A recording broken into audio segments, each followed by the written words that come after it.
Sam Dieff here with Inside Pool Extreme News. I'm here in Louisville, Kentucky for the 10th annual Derby City Classic. As you know, we just wrapped up the bank pool event, and I'm about to give you the highlights from some of the final rounds of the evening. Out of 390 applicants, the final match to wrap up from round 11 was, it was a barn burner between Francisco Bustamante and Michael Serber. At the Hill game, they both needed just one ball, and I don't know how many times that 7-ball could have rattled around before Michael finally made it. And he made a great shot to win that match.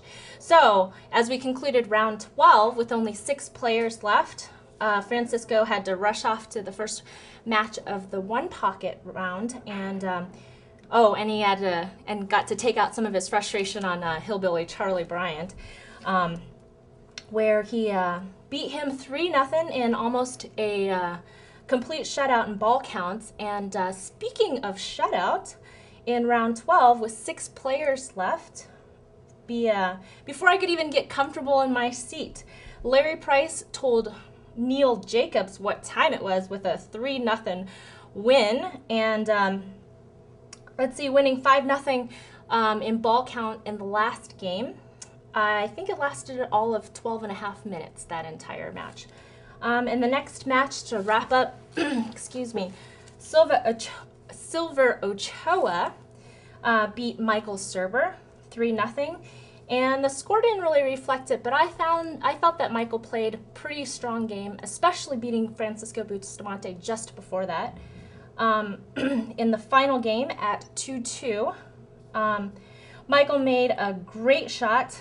Cue ball came around 3 rails, scratched in the side, and Silver brand 3 balls with ball in hand, making a great out.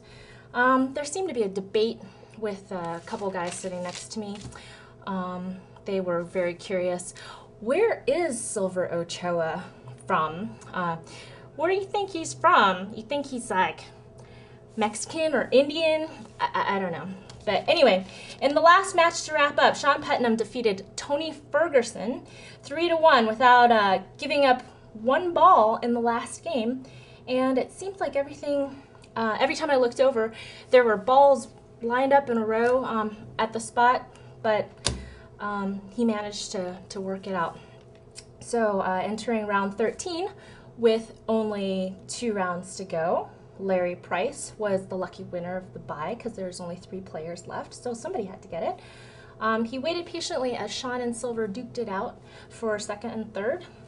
Silver won the first game, and about a half-hour defensive play later, Sean made his final 2 balls to win game 2.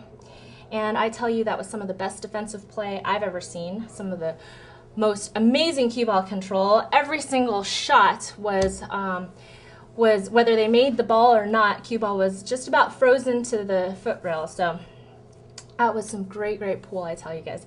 In the end, after some back and forth battling, Sean fired in the last 3 balls to make it Hill 2-2.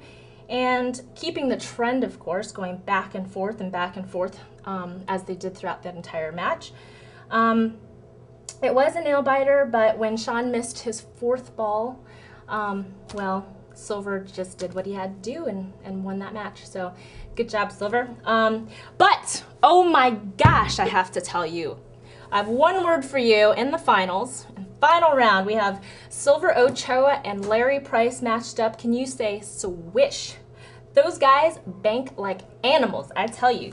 Anyway, they were back and forth, and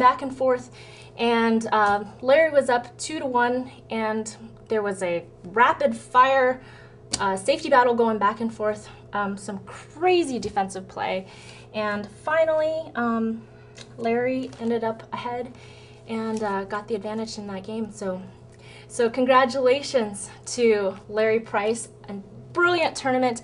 Unfortunately, he didn't get into the one pocket event in time, but he probably will be playing some 9-ball, so we'll look for him then and see what what he has to do in the 9-ball event. Anyway, thank you so much for joining us and tuning in this evening. I, again, am Sam Diab with Inside Pool Extreme News, and this show was brought to you by Simonis Cloth and Cyberts.com. Thank you.